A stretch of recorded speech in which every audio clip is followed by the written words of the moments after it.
राष्ट्रीय स्वयंसेवक संघ यानी कि आरएसएस के प्रमुख मोहन भागवत अपने बयानों से चर्चाओं में बने रहते हैं और खूब सुर्खियां भी बटोरते हैं। आपको बता दें कि मोहन भागवत ने सोमवार को एक महत्वपूर्ण घोषणा करते हुए कहा कि अयोध्या में भगवान राम के मंदिर की प्राण प्रतिष्ठा की तिथि को प्रतिष्ठा द्वादशी के रूप में मनाया जाना चाहिए। उन्होंने इस दिन को भारत की सच्ची स्वतंत्रता का दिन भी बताया।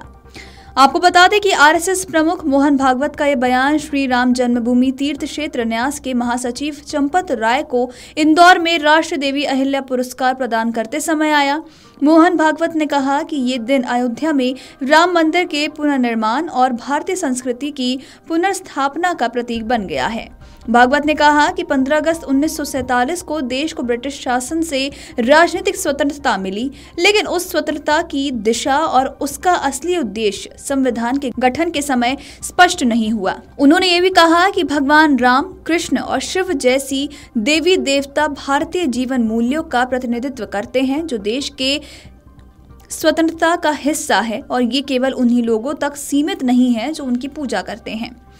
भागवत ने यह भी कहा कि आक्रांताओं ने देश के मंदिरों के विध्वंस इसलिए किए थे कि भारत का स्व मर जाए।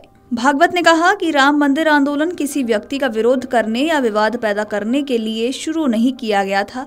तो आइए आपको भी सुनाते हैं कि उन्होंने अपने इस बयान में क्या कुछ कहा।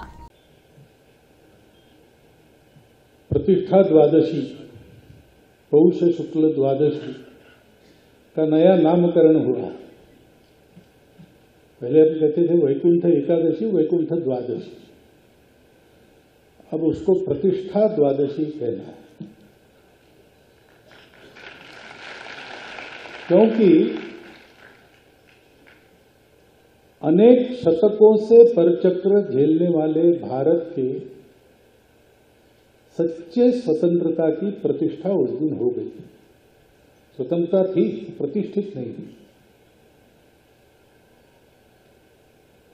क्योंकि भारत स्वतंत्र हुआ 15 अगस्त को, तो राजनीतिक स्वतंत्रता हमको मिल गई। हमारा भाग्य निर्धारण करना हमारे हाथ में आ गया। हमने एक संविधान भी बनाया, एक विशिष्ट दृष्टि जो भारत के अपने स्व से निकलती है, उसमें से वो संविधान दिग्दर्शित हुआ। लेकिन उसके जो भाव है उसके अनुसार चला नहीं।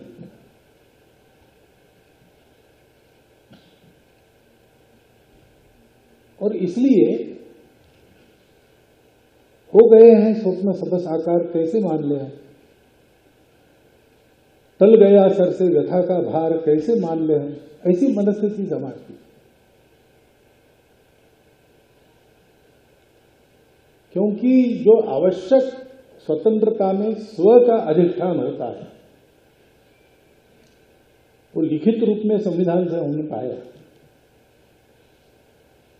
लेकिन हमने अपने मन को उसके पक्के नींव पर आरूढ़ नहीं किया। प्रतिष्ठा द्वादशी, पौष शुक्ल द्वादशी का नया नामकरण हुआ। पहले हम कहते थे वैकुंठ एकादशी, वैकुंठ द्वादशी, अब उसको प्रतिष्ठा द्वादशी कहना है। Video desk amarujala.com। Amar Ujala Jeevanjali के सारथी की मदद लें और महाकुंभ में स्नान जरूर करें।